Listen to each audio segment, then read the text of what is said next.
What's going on, everybody? Good morning. Good morning. 8 a.m. on the dot. I feel like I just finished my post-game show 4 minutes ago. But we're back. Back, ready to go. Thank you very much for being here. It was an entertaining game last night. I mean, I'll give the Lakers that. It was entertaining. I think people got mad when I was like, hey, they played a little bit better than I thought they were going to. All right, obviously a busy Friday today. Very busy Friday today. We got a lot of topics we got to get into. Got a lot that we got to hit on today. Got a game tonight, Lakers and the Indiana Pacers at 7:30. I expect no one to be a part of that post-game show. I expect myself also not to be a part of that post-game show. And then Sunday, Lakers take on the New York Knicks. So it should be a really fun weekend as far as NBA basketball goes, Lakers basketball. Throw in as many comments you guys want to put in. We'll try to focus on those comments today. Get everybody's thoughts on everything going on. So we'll continue to do that. Let me give everyone a quick rundown of the show. And then we'll get the show started. Cheers to you. Coffee number 2. Woke up this morning and I was like, what day is it? What the hell's going on here? I literally just finished the postgame. 14 minutes ago, people were yelling at me that I gave the Lakers too much credit. Thank you for being here. Member show today, by the way, 10 a.m. If you're a member, I love you. If you're not a member, you're not a part of the family. I don't know what you want me to tell you. No, you're still part of the family. All right, here's what we got going on for the show today. Obviously, we'll recap Lakers and the Nuggets from last night. Lakers end up losing to the Denver Nuggets. Lakers had some opportunities, but there are a few topics I want to get into from the game. I think there's, some conversations. If I'm just kind of going off the top of my head, some of the different conversations from yesterday's game, I would say the Marcus Smart threes towards the end of the game. Did DeAndre Ayton just potentially lose a lot of his minutes to Jackson Hayes? Luka picking up his 15th technical foul, which, by the way, listening to him in the post-game show, yeah, that's not the answer I was looking for from Luka Doncic. No moral victories. And I think, I felt like yesterday I was trying to explain my thoughts on the Lakers, and I feel like more people than not were saying, Al, yeah, we just want to hear you rip into the Lakers. We don't want to hear that they played hard, they played tough, and they had a chance to win this game, which, by the way, both can be true at the same time. So we'll break down kind of every angle from a Lakers and a Nuggets perspective. I'm looking forward to doing that. I mentioned the final possession or the final couple of possessions. DeAndre Ayton and Jackson Hayes we'll get into. I got some thoughts on Austin Reaves. I think it was kind of an interesting twist yesterday in the postgame talking about Austin Reaves. I felt like there was a decent amount of the fan base that wanted to give Reaves credit and love and, tell him that yesterday was one of his better games that he's had in a while. And then I think other people, including myself, I would say, no, that wasn't enough from Austin Reaves. They need more from Austin Reaves. But I don't think it's all his fault. I think there's a part of him that it is a little bit too unselfish. So we'll hit on that. CP, the franchise. The Knicks play the Lakers coming up on Sunday. And yes, they got the Pacers first tonight and then the Knicks coming up on Sunday. He does a phenomenal job. He's got a tremendous platform and YouTube that he's been running for a while. He does it covering the Knicks. He's going to join the show to help us get ready for the Lakers and the Knicks coming up on Sunday. Russell Westbrook went off on the media yesterday, and a lot of people didn't see it. I saw it because I was still up, obviously just finishing up the post-game show, and then I went on Twitter and I saw him kind of go off on some of the reporters for the Sacramento Kings. Be honest with you, kind of had some good points.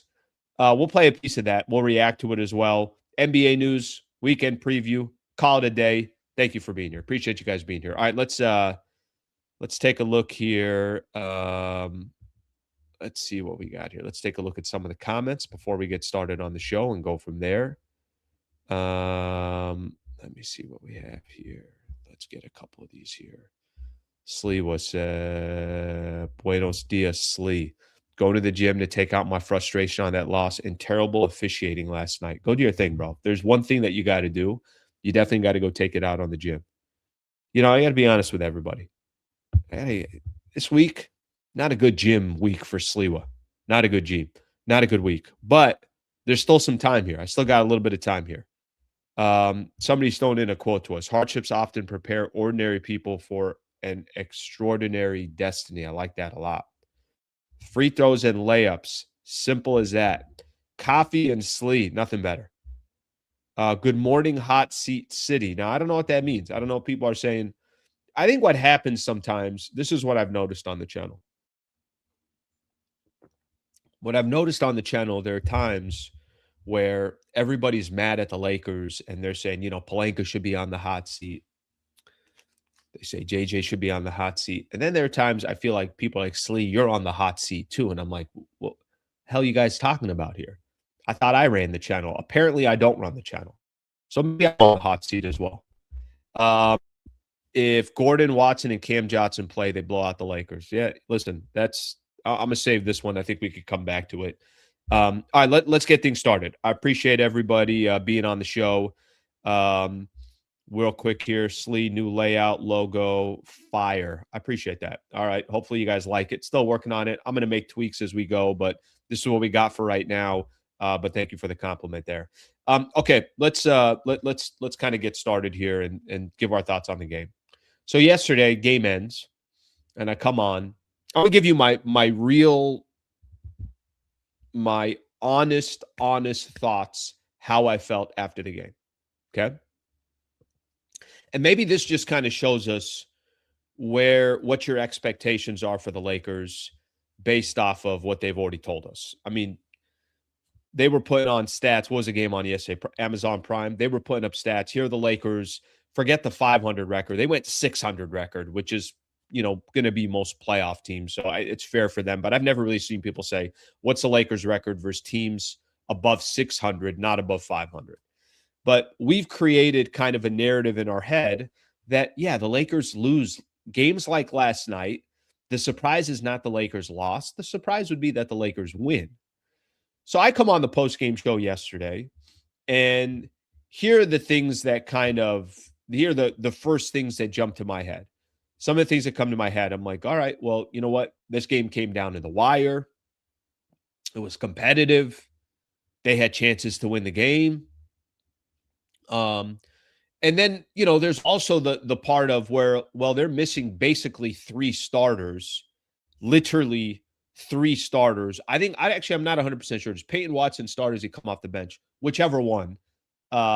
They're missing some key players for themselves. Imagine if the Lakers were missing three key role players and Denver still wins the game. But the thing the way I felt after the game was this, hey, that was a close game. Hey, they had a chance to win that game. Hey, if Marcus Smart hits one of those 2 threes, maybe the Lakers pull this thing out. And there wasn't this like crazy frustration of the Lakers lost. It was maybe a little bit of surprise, or maybe even a little bit of content that the Lakers hung with the Denver Nuggets in a game on the road where they're missing a couple of key starters. And that's kind of how I walked away from the game. And when I started messaging that to some of the people in the post-game chat, they're like, no, Slee, that's not how you should feel. But that's how I feel. I mean, the reality with the Lakers is last night, if they'd have won that game, I would have been surprised. The fact that they lost that game, that's not a surprise. That's what the Lakers have been all season long. So now listen, there are some things that stick out. I think there are some positives you could take away from the game when I'm talking about like a guy like Jackson Hayes, whatever the case is. But I understand there are no moral victories. I understand that for the Lakers at this stage of the season, they need some signature wins, and they don't have any. I understand that key pieces are missing for the Denver Nuggets, and the Lakers still lost. But none of that was really a surprise. Maybe what was more of a surprise is it's a one-possession game late in the game, because anytime the Lakers typically play teams over, got their asses kicked. So I don't really know what we could take away from that, but that was my honest feeling at the end of the game. I wasn't surprised that they lost. Maybe a little bit more of a surprise that they were in the game towards the end, but Lakers had their chances to win that game. And again, I'm just giving you my, and again, I think some of this has to do with the what do you watch on a night in, night out basis? If I go to a restaurant and I know that restaurant is average, um, but this specific night that I went, I'm like, hey, you know what? I got to be honest with you. The food was actually pretty good. I'm a little surprised by it. And I think last night, again, not that it was a surprise or a shock. They should be in a game against Denver, missing some of those key players, and they were. But I also wasn't surprised or shocked that they lost the game at the end. The Lakers have not shown on a consistent basis that they're a team that you can depend on, that they're a team that you can rely on, that they can go on the road and get a big W. And I think last night went kind of according to plan. Close game, battle, had some chances. And at the end of the day, when the dust settled, Nikola Jokic, Jamal Murray, they were better than any two that the Lakers had on the floor. And that's the game that put a wrap to it, however you want to put it. That's how it all played out. So I don't think it was earth-shattering stuff last night. I think some of the storylines I will take away, there's always kind of this final couple of possessions, you want the ball in your best player's hands. And every player is different. Every star is different. LeBron has always said, I make the right play. I think Luka has a little bit more of that gene of, no, I'd rather take the shot than depend on somebody else. But Denver was smart. They want to get the ball out of some of the elite players that the Lakers have. And it ended up in Marcus Smart's hand, who, by the way, was 3 of 4 from the three-point line before he missed those last 2 threes. So it's not like Marcus Smart was awful from the three or was having a terrible game. But I think with that being said, I mean, obviously the Denver Nuggets are saying to themselves, hey, if Marcus Smart's going to take some threes towards the end of the game, as long as it's not Luka, LeBron, and AR, they're going to take their chances. I think the Jackson Hayes, DeAndre Ayton thing's a real conversation.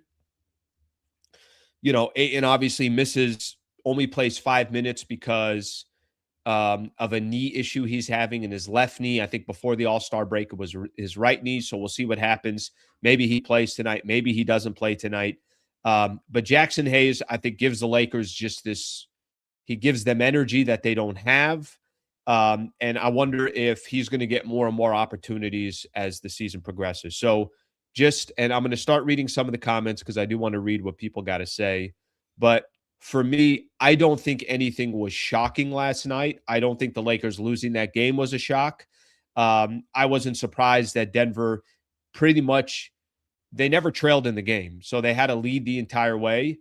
And, the Lakers, they just got to be either something's got to change or other players got to get more involved. There's got to be more that happens in order for them to win a road game against the Denver Nuggets. And I think that's the best way that I can describe it.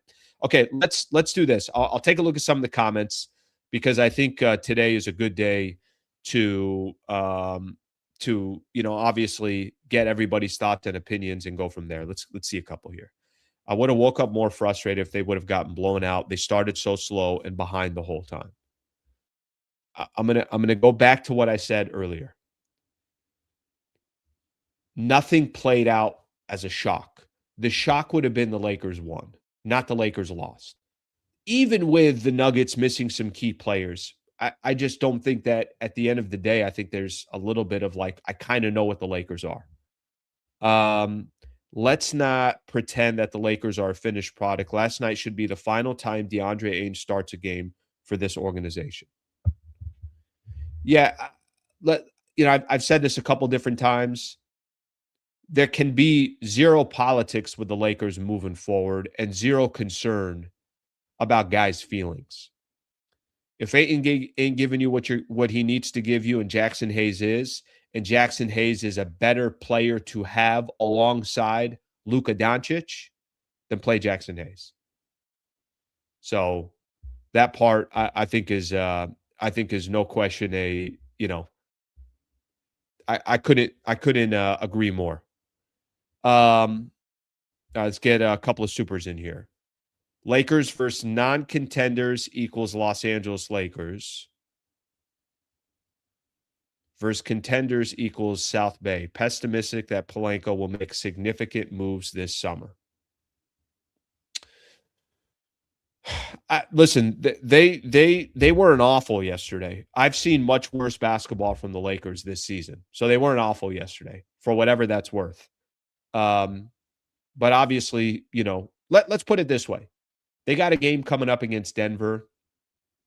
I think a week from tomorrow. They could beat Denver at home. They definitely can. Will they? Will they shoot 50-something% again from the field? Will they shoot over 40% from the three-point line? I don't know.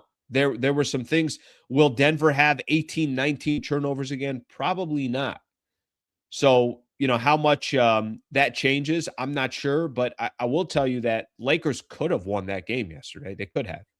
And I think from that comment earlier, we've seen what would have been most disappointed yesterday was Lakers, they're down 11-0 to start the game. I think 15-2 to start the game.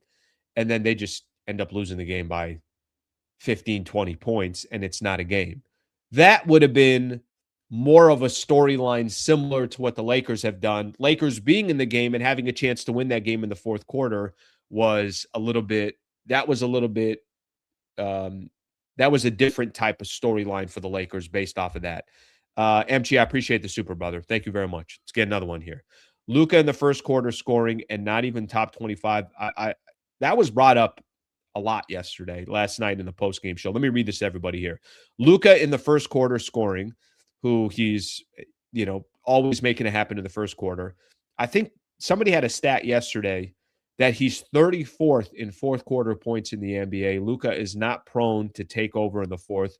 Only media think so.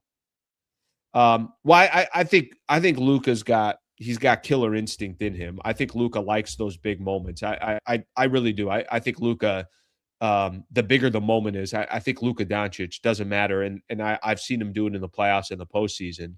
But I think what teams are doing, and this is going to actually be a perfect transition to my next topic here, because I want to talk about Austin Reaves for a quick second. I think what teams are doing in that fourth quarter, they're saying, we're going to make sure you don't beat us.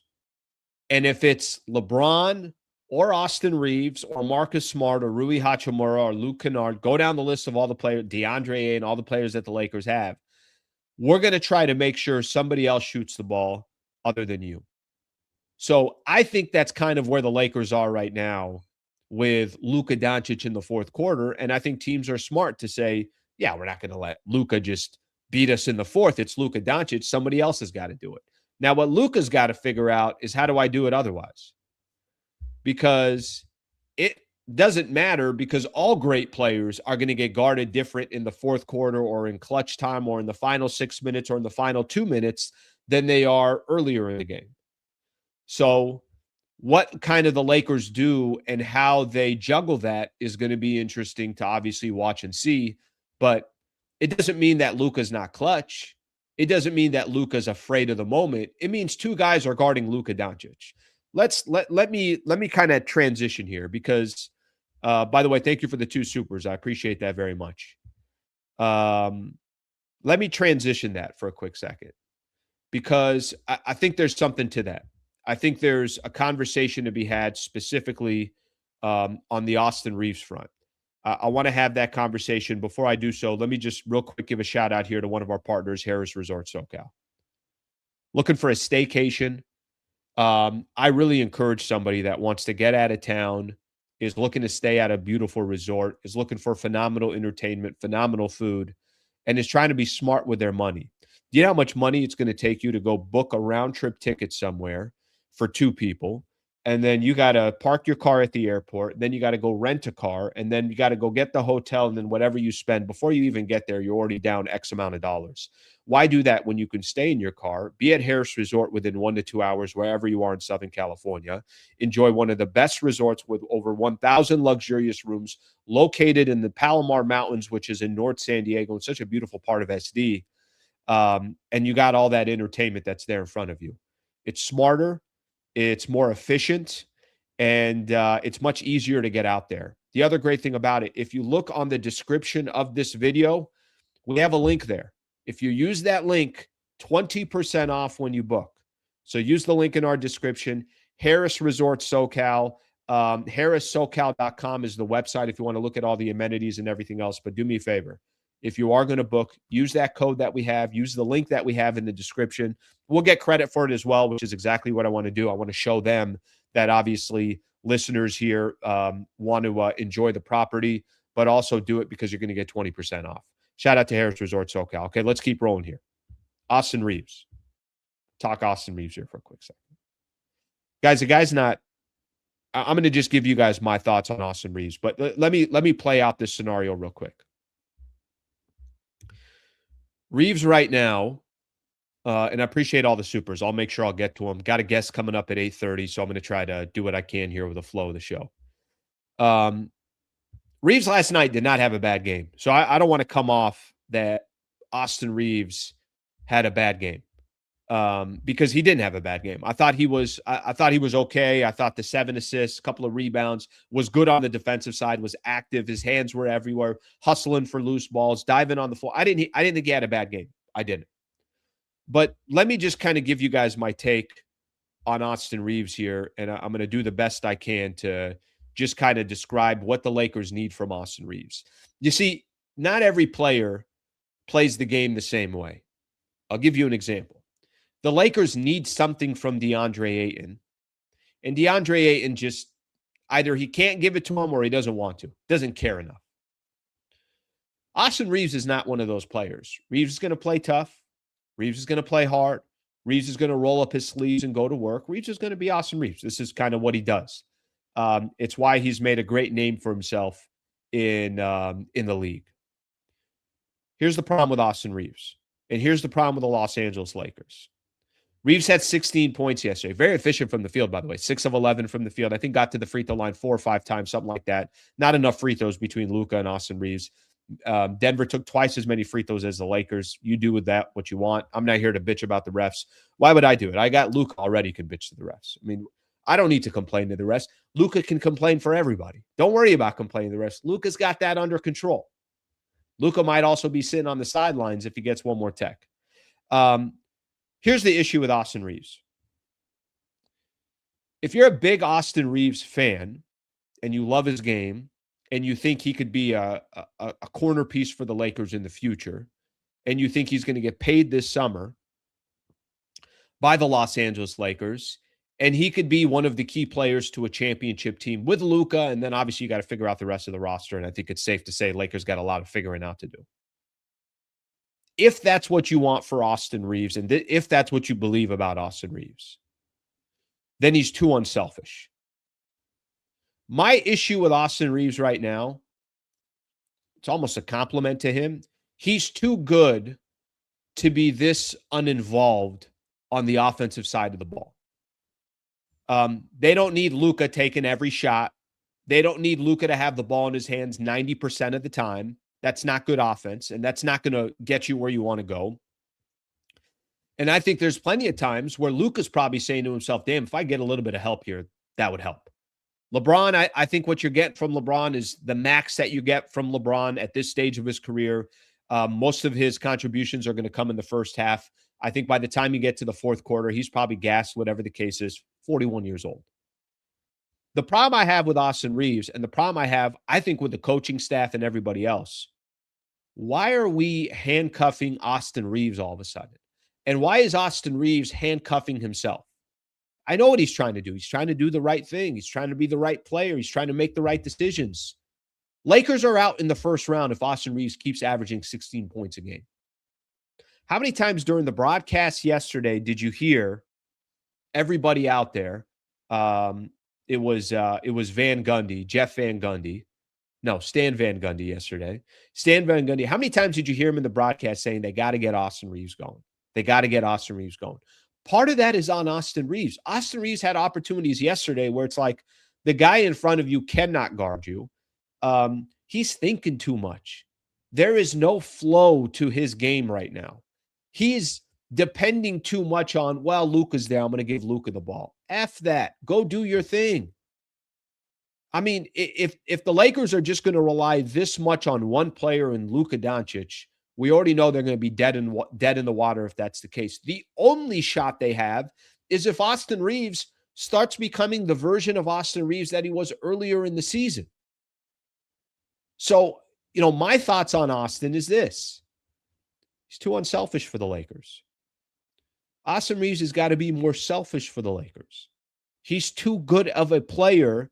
And if the guy is trying to get, I don't know what he's going to get paid in the summer, but from the beginning part of the season till he got his injury, beginning part of the season, he was an all-star. From the moment he had his injury to now, he's a role player. He's not the player that the Lakers need to be. He's not the player that he should be.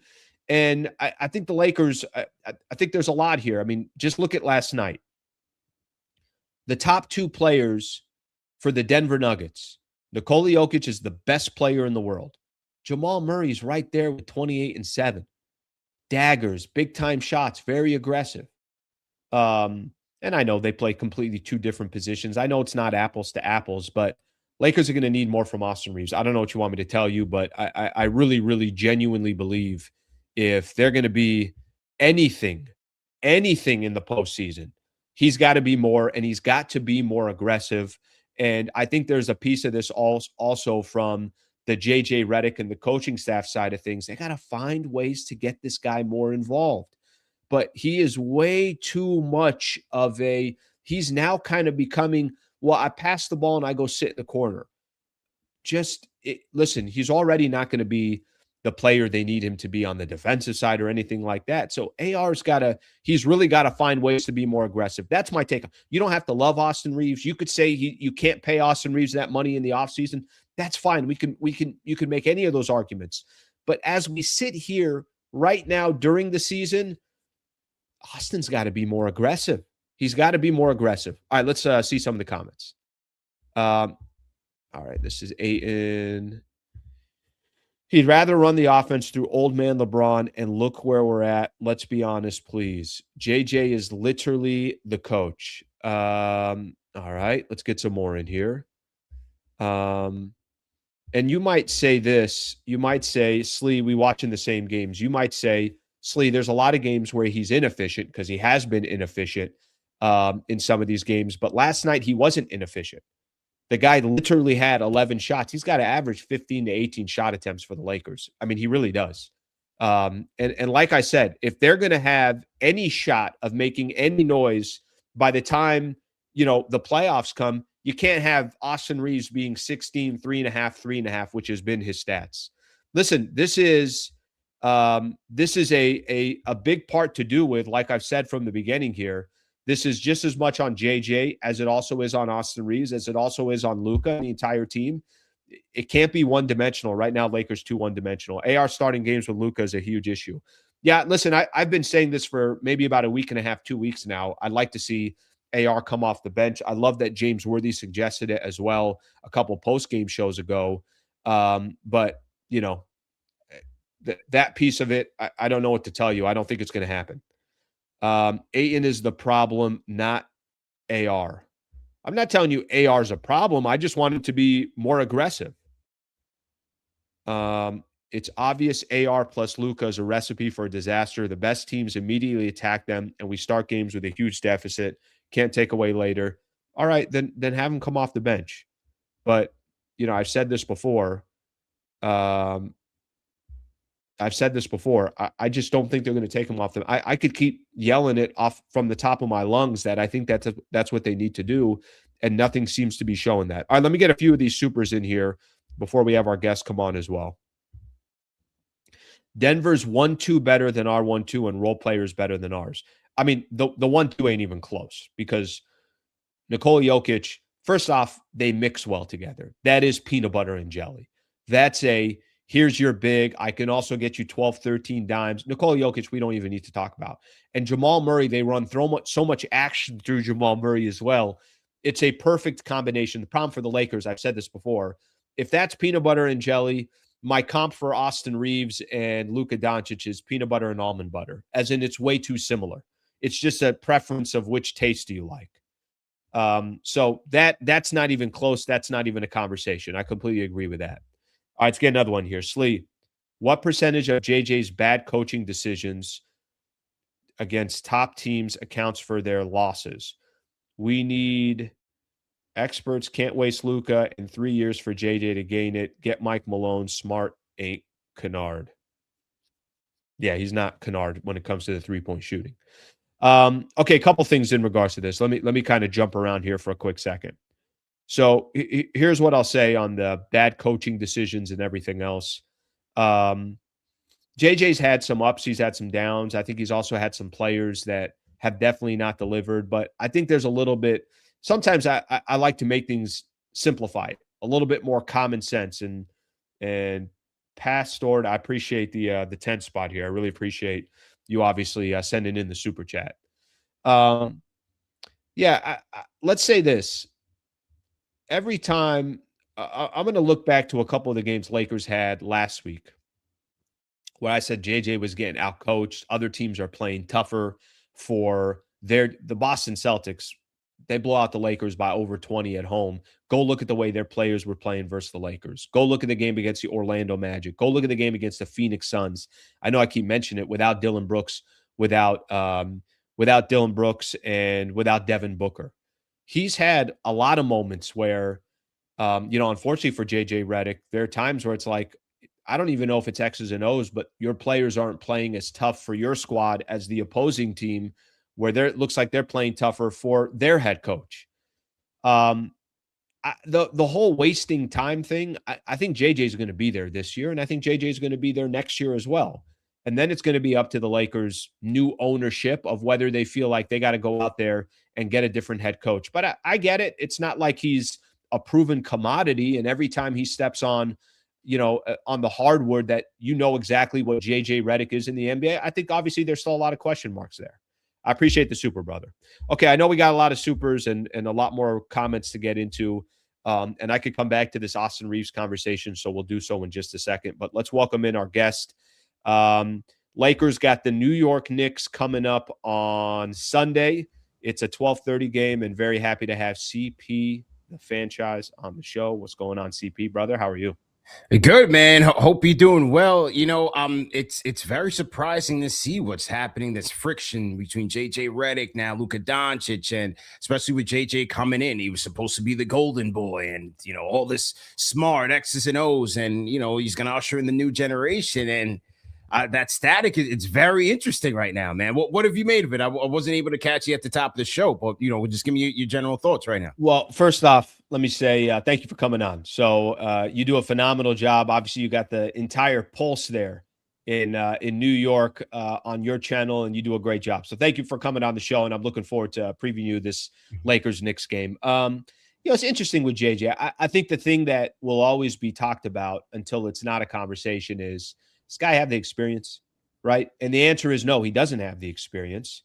So the question becomes, how long or how much of a rope do you give JJ Redick? And here's what I don't want to see with the Lakers. Lakers have been recycling coaches all the time. And maybe you could use the Knicks as an example of you have Thibodeau, and it's, hey, do you keep, building what you're building off of, or do you try something completely different with Mike Brown? The only difference, I think, I'll use the Knicks example versus the Lakers example. I don't know if JJ Redick's going to be a really good coach in the NBA.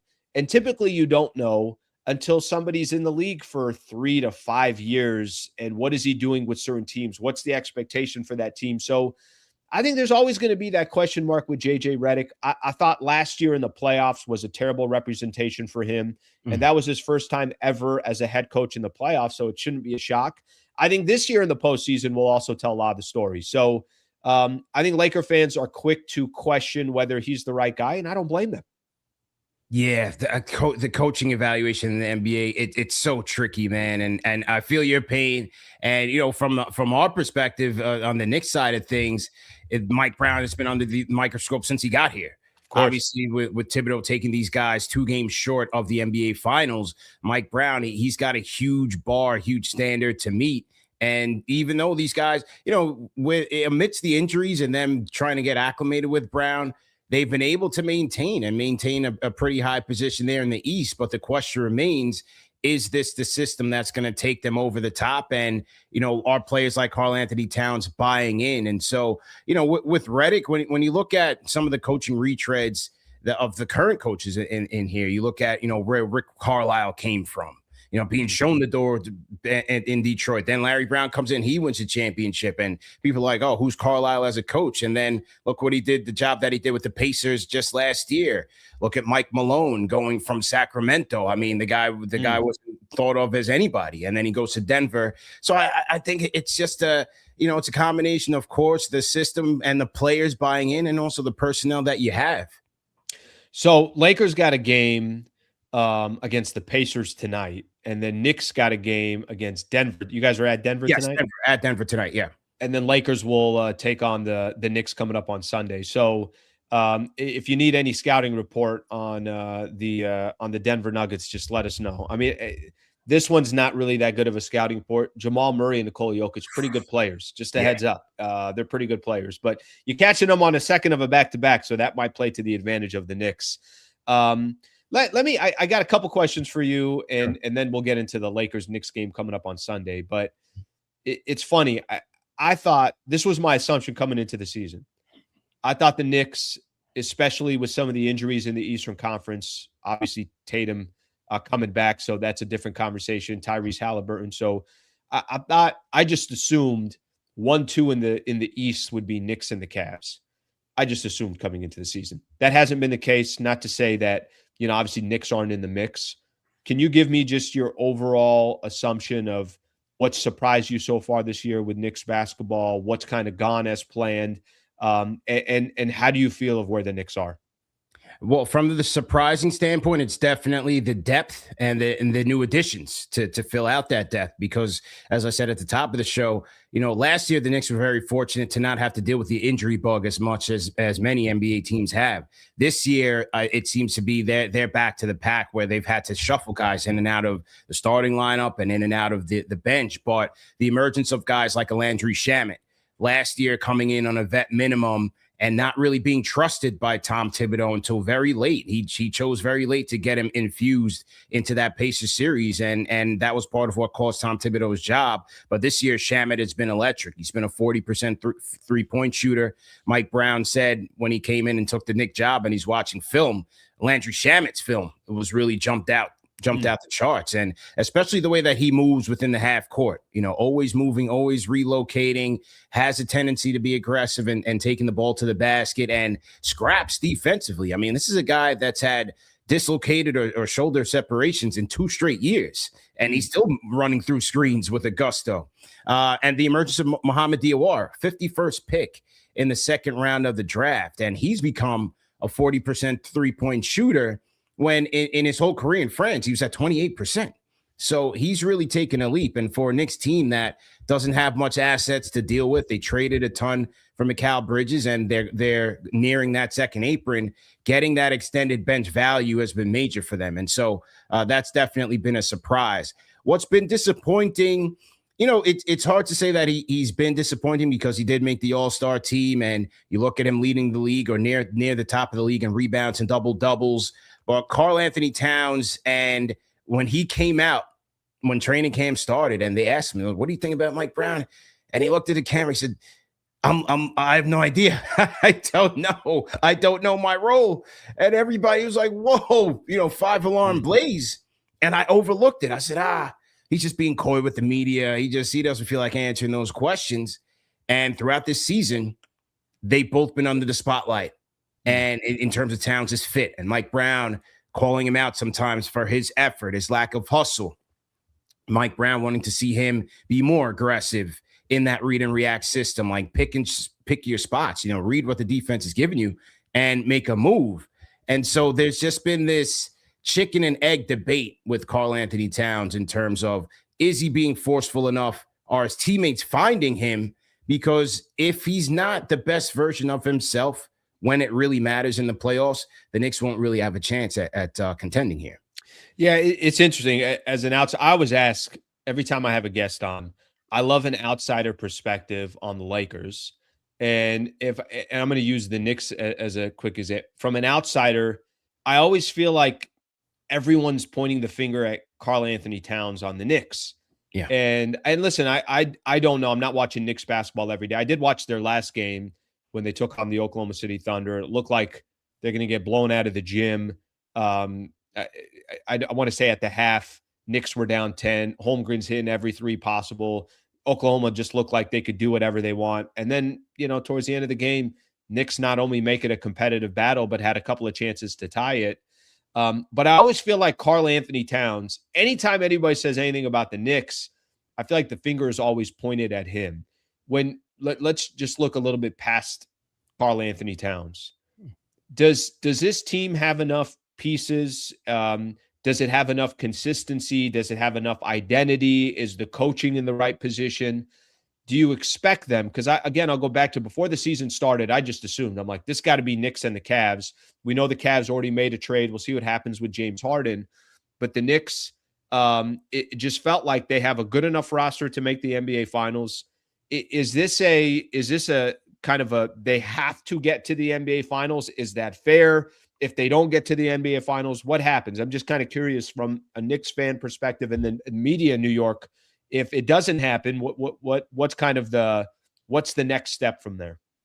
I think if you can, see this team and they lose in a competitive ECF, I don't think many Knicks fans will be mad about that. But if they fall short, if they don't even make it, I think all hell is going to break loose here. You had the owner James Dolan go out on New York radio and say, "Hey, I think this is a championship team."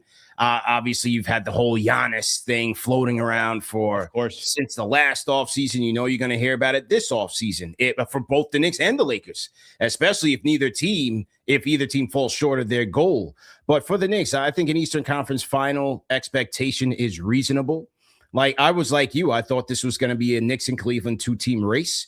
Give credit to the Detroit Pistons. I thought when they lost Malik Beasley, Tim Hardaway Jr., Dennis Schroeder, some of those role players that really gave them their grit last year, I thought they would come back to the pack a little bit, but they've gotten better, led by all of their lottery picks, starting with Cade Cunningham, and JB Bickerstaff has done a tremendous job. So they definitely deserve their respect, but I do believe that they're going to have questions to answer, especially when it comes to the playoffs. Their ability, will they have the experience to go far? Will they have the secondary shot creation necessary to go far, and the three-point shooting? Those are the three areas that I question with Detroit. I think the Knicks, especially when you look at the developments of their defense as of late, rising and cracking the top 10, which was a major goal for me going into this season. I said, they may not be a top 5, they may not be elite, but with the offense that they have and what they're capable of putting up, cracking that top 10 defensively, to me, it will be enough for them to get to the finals. Win it, we'll have to see. So, I think they can get there. The defense, offense, their depth, the coaching, we'll see. We'll have to see with Mike Brown. That I can't tell you until they get there. Well, Lakers got Knicks coming up on Sunday. I'm curious to just get your opinion on this. I'd love your perspective on what you think of the Lakers. But I'll tell you, they have had so much difficulty beating good teams. And if I'm being honest with you, I don't even know if I could find a signature win in the last couple of months. I mean, they beat up on the bad teams. They beat up on teams below 500. And then every time, last night was competitive. They had some chances to beat Denver. Obviously, it didn't happen, but Denver's still missing some key role players for them. What makes, as we kind of look to Sunday's game, what makes it, when the Knicks lose, where are they most vulnerable? When the Knicks are playing their best basketball, and I think this is just a good way to educate Laker fans that are on the channel here of what to expect on Sunday. When they're at their best, what's it look like? When they're struggling, what's it look like? When they're at their best, it's no questions when they're making their shots, right? It seems as simple as that, but in a make or miss league, man, when these guys are firing, they're getting their 43s up a game, and their ball movement is off the charts. They're a tough team to beat. Because with their offense comes their second chance opportunities. And if you're going to have Karl Anthony Towns out there, and you're going to have guys like a Mitchell Robinson, and we're not sure if Ayton is even playing tonight against the Pacers. Does he make it to Sunday, especially without Ayton? I think it's going to be a tall order for the Lakers on the boards. And what's the status of LeBron James? with those two guys, I think it's going to Sure. be a tall order for the Lakers on the boards. Where the Knicks are vulnerable is certainly, like I said, if they're not hitting, because they don't really have that in between. Like, they don't have enough guys that can get to the free throw line. Even when they do get to the free throw line, they're very below average free throw shooting team. Additionally, their 3-point defense at times can be susceptible to wide open shots if they're not rotating and if they're not playing with a force, with an intensity to close guys off of that 3-point line. And so I think those are the two areas where they are vulnerable. At times, Jalen Brunson, look, he's a great player to me. He's one of the top 10, 15 players in the league. At times it can stick. The ball can stick. It doesn't always move at times. Sometimes he gets caught up in, playing against Luka and things of that nature. So if it gets sticky there and they're not moving the ball around, again, those are areas where the Knicks are vulnerable. It's a good point. I think the Lakers run into that sometimes with Luka, right? Where you got to ask yourself, if you're a team on the other side, do I just let Luka get his? And I'm sure for the Knicks or teams going up against this, do I just let Jalen Brunson get his, but do I try to just stop all these other guys? And does that kind of hurt the flow of the Knicks offense? And I'm sure there are times when Jalen Brunson's cooking, it's different. And other times, obviously it plays to his advantage. Final one I got for you, and CP, I appreciate the time as always. Great to have you on the channel and have you on the show. Your thoughts on this Lakers team, who 6th in the Western Conference, not that like they're far away from a standings perspective. They struggle against a lot of teams over 500. They got this kind of weird mix of Luka, 41-year-old LeBron, Austin Reaves, and DeAndre Ayton hasn't been the player that they hoped for. One person's opinion all the way on the other side of the country. How do you view the Lakers? Yeah, well, like you, a co-host on, that's by lower third. But yeah, when I cover the Lakers on NBA radio for the past 3 years, I've always looked at this Laker team as a team in transition. Like, not good enough to win it, but not bad enough to be a lottery team. They have the talent. Obviously, LeBron James is still at times playing at a high level. Luka Doncic, a top 3, top 4 player in the league, an MVP caliber candidate. But you look at the rest of the supporting cast, and you're not really blown away by much. When I came on, when we talked earlier this year, one of the guys I liked to pick up was Jake LaRavia. Yeah, I like the Jake LaRavia pickup. He was a guy that I wanted to see on the Knicks. But it doesn't seem like, he's really been able to find much consistency there. You couple that with the injury factor, again, with LeBron, with Ayton, Austin Reaves, a guy who I really like. He's just coming back and looking to get into a groove. He missed that first matchup against the Knicks, so it's going to be interesting to see how they match up with him on Sunday. But I just look at this Laker team as a team in transition, and that what they've got to move away. I'm sure this is going to be the final year of the LeBron era. They've got to shift away from that and usher in something new. Do they go out and target a Giannis and pair with the Luka? What would you think about that? Like a potential Giannis move? Yeah, I think the problem with the Giannis piece is just going to will they be able to actually get him? And I'm sure Knicks fans feel the exact same way. I think if you can get your hands on Giannis Antetokounmpo, you do whatever you can. But you're going to need some things to go your way. First off, you're going to need Giannis to say, I want to be a Los Angeles Laker. Then you're going to need some help from Austin Reaves in a sign and trade with the Milwaukee Bucks. And listen, he's an unrestricted free agent. It's up to him what he wants to do. So he doesn't have to help the Lakers. I'm much less concerned with but one player is going to be 26, 27. The other one's going to be 32. If you can get Giannis Antetokounmpo and team him up with Luka Doncic, you take your chances from there. And obviously the Lakers, they are a star-driven franchise. I think they would do it in a heartbeat. But you better have a plan B and a plan C, because I don't think I'd be more surprised Giannis ends up a Laker than he doesn't. And, the Lakers haven't done good. CP, I watch this, and I think there's some teams in the Eastern Conference that I could look at as a really good model. I'll give you an example. You mentioned the Detroit Pistons earlier. You mentioned, we haven't really talked anything about the Boston Celtics, but I'll use them as an example as well. There are franchises out there that find players that another franchise, either had or didn't take advantage of, or maybe there was two-way somewhere there. And the Boston Celtics make it work on that team. There's a system in place. They're, from top to bottom, they're ran the right way. They're developing players. They're drafting the right players. For the Lakers, if you don't get Giannis Antetokounmpo, that's fine. The world's not going to end. But I think a bigger issue for the Lakers is, man, dotting your I's and crossing your T's is going to be so important for this franchise moving forward. And I think new ownership is obviously going to help, but it's amazing to watch some of those teams. And I would say specifically in the Eastern Conference, where they might not be signing free agent after free agent, but they're putting together a damn good roster every season.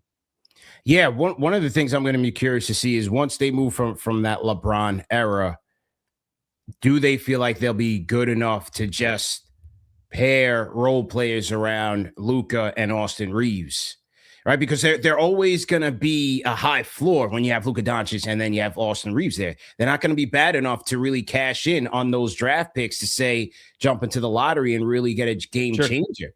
And then on the flip side, you're like, okay, if we pair up those picks and go get a Giannis, it's going to sacrifice some of your depth as well. So it's like a double-edged sword there. I'm curious to see what Mark Walter, what his appetite is going to be and his patience is going to be in terms of building this. Is he going to be looking across town at the baseball, look at the Dodgers and see, all the talent that they have over there and say, hey, we got to bring Showtime back? Or is he going to be patient to be, do his due diligence and really put this thing forward brick by brick? Well, I think what you just said there, do you pair Luka and AR and try to build around the two of them?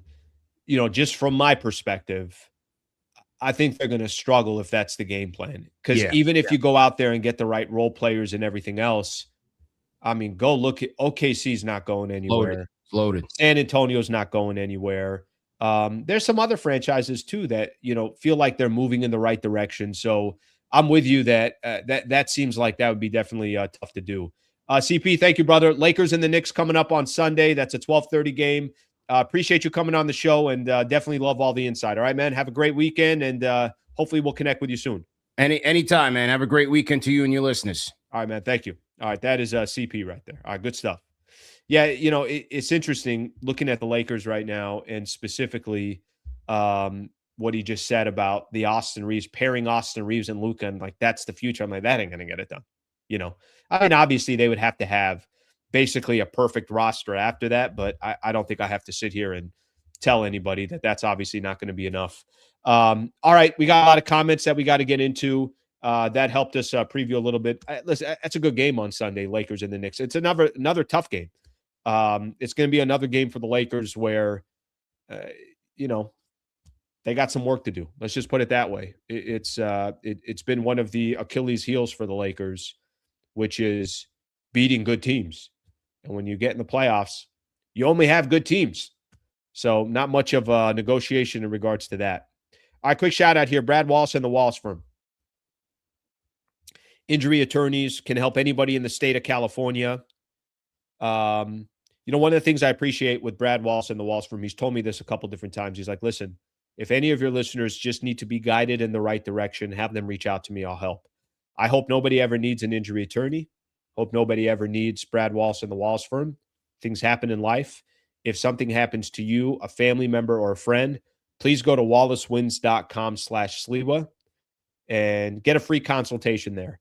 Again, the idea and the concept is let them help you through a very intimidating, daunting process and see if they can point you in the right direction. Website again, wallacewins.com/Sliwa. wallacewins.com/Sliwa. Thank you to our support from our listeners, and thank you to the support for Brad Wallace on this channel. All right, let's keep things moving here. I got some comments I got to get into as we kind of start approaching. So we get a little bit towards the end of the show here. Okay, I got some supers here that I got to get into, so let's do this here. John Wayne. John says, the end of last night's game proves the fallacy of the make the right play concept. You don't put a game that paramount in the standings in the hands of Marcus Smart while Luka and LeBron watch. You're not wrong. But you also need your role players to come through when they have opportunities. Let me give you an example. Let's go back in the history of the NBA. I'm not telling you this happens every time. Okay. What's Steve Kerr known for in the NBA Finals is Michael Jordan passing the ball to Steve Kerr and Steve Kerr hitting that shot. What's Robert Horry known for in the playoffs? Hitting big shot after big shot. Again, these are role players that came through in clutch situations. I mean, yes, you need your stars to do what they do, but you also need your role players to step up when there's opportunities to do it. Derek Fisher is a good example. Big time shots for the Lakers over the years. I'm just kind of off the top of my head. I think of the Shane Battiers of the world. I think of other players that, came through, clutch players that came through and they were role players. I get what you're saying here. I don't completely disagree with you as well. You need the ball in your best player's hand, but are you supposed to take a 23-footer with two guys on you, or are you supposed to pass the ball to the right player and go from there? So I get the angle, but role players also play a role. And you're going to need role players. Brian Shaw back in the day, Rick Fox back in the day, Sasha back in the day, Meta World Peace, Trevor Ariza. You need role players to also step up. KCP. And that kind of comes with the territory as well. So, again, the only thing that I just say to that is Marcus Smart was 3 or 4 from the three-point line before those 2 misses yesterday. Luka and AR will be fine. Happy Friday to y'all. Thank you, brother. Happy Friday to you as well. All right, let's get a couple more of these supers in here. Luka in the clutch. Yikes, underwhelming. Is that the perception on Luka right now, that the guy is not clutch?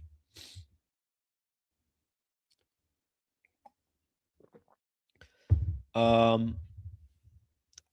will tell you this, that the stat that was there about his fourth quarter production, that surprised me a little bit. But what also doesn't surprise me is a lot of other teams are piling up on Luka in clutch situations and saying, let somebody else beat us. AR and Luka are intimidated by LeBron on the court and are afraid of clutch sports media machine off the court, and JJ isn't helping. I definitely don't think they're intimidated by clutch sports. Guys, there is no power to LeBron anymore. If I'm being completely honest with everybody, there isn't. LeBron's not 35 and still controls the entire trajectory of the Lakers franchise. I think everybody agrees this is kind of it for LeBron.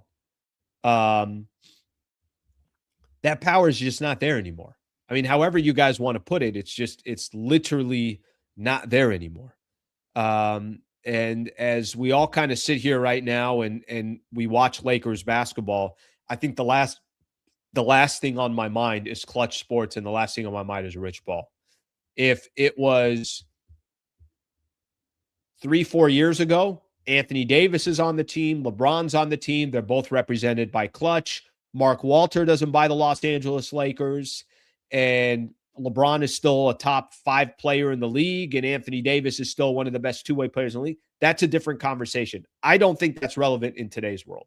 I don't. I think it's actually, I think that's clutch sports at this point, and Rich Paul, I think it's back page news at this point.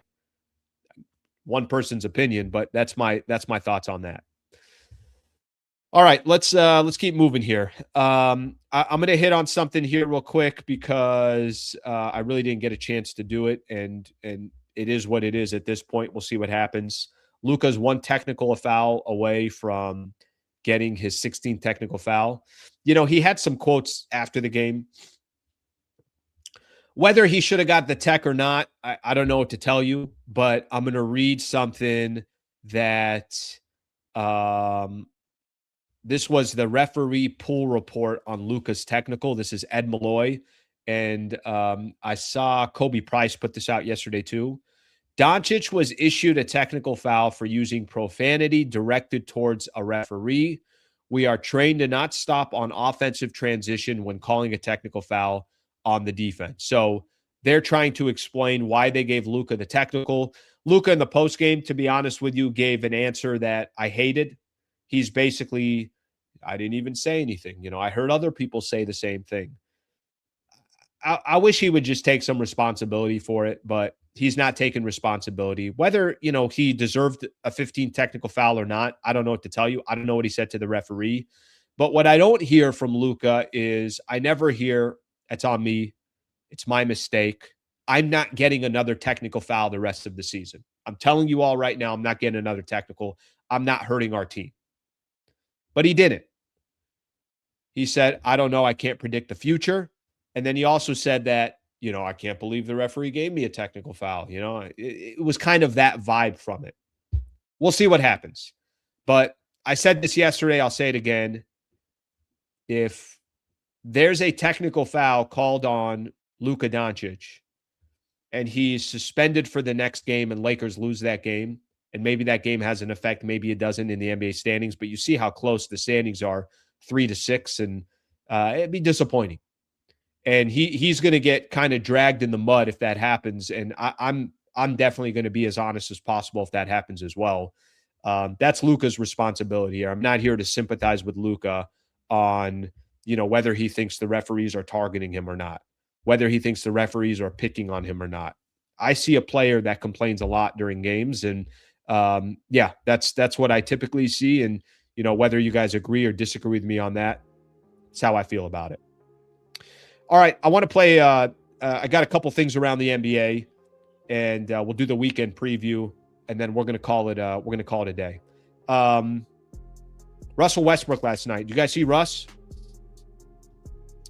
Let's play a little Russell Westbrook here. I want you guys to listen to him. Russ, obviously a part of the Sacramento Kings, and Russell Westbrook, let's just say, was ready to talk a little bit about some of the reporters in Sacramento. Was ready to give his thoughts and his opinion about how he feels the Sacramento Kings are being treated and some of the reporters are treating the Sacramento Kings. Play this in just a second here. By the way, we're also going to, I'll look at a few more comments before the show is all said and done. Before I do so as well, I just want to, let me find this here. We'll do the weekend preview as well. So we'll do that here in just a little bit. But let's get this video up. Let's get this video up of Russell Westbrook. I do want to play this here. So here's Russell Westbrook yesterday trying to protect the Sacramento Kings and some of their players. And I got to be honest with you.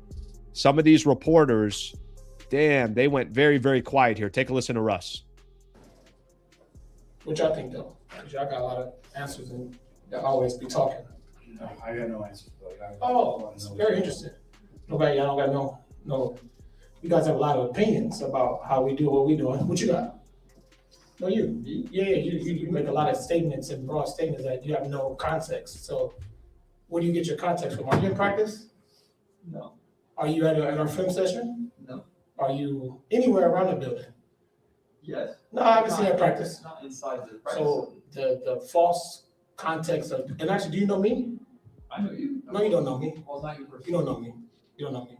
All right, we stop right there. Stop right there. You know me. Guys, gotta be honest. I don't know what it was, but kind of loved Russ doing that. Listen, Russell Westbrook, obviously playing for a Sacramento Kings franchise right now that is losing game after game. Here's what apparently Russ had an issue with. There's a lot of articles being written about the Sacramento Kings. Yes, they got the worst record in the NBA. His problem was a lot of things are getting brought up in these stories that they're not true from his perspective. They're not accurate. And I know what I think he was walking away from is talk about our game, talk about how we're doing on the floor, talk about what's happening in between the lines, but you don't have context to all this other stuff. You don't know whether guys are trying hard enough, this, that, whatever the case is. And I think that's what he had issue with. The only problem, I don't have a problem with him calling out the reporters. The only thing I wish the reporters did, if I'm being honest with you, if he's calling out specific reporters, that's kind of your opportunity to say, no, this is why I wrote this, or this is why I said this or said that. I think they were all thrown for such a loop. They didn't have an answer. I mean, I listened to the whole thing a couple of times, and it sounds like he was targeting one reporter specifically. Nobody had a response. So it was kind of a weird interaction. Obviously, that's not an interaction that you see very often. But, Russ had his thoughts. Let's just say that. Russ had his opinion there in regards to what was going on. Okay, couple things here that I got to point out. And as we get ready for the weekend, let me find here. Jason Tatum is back.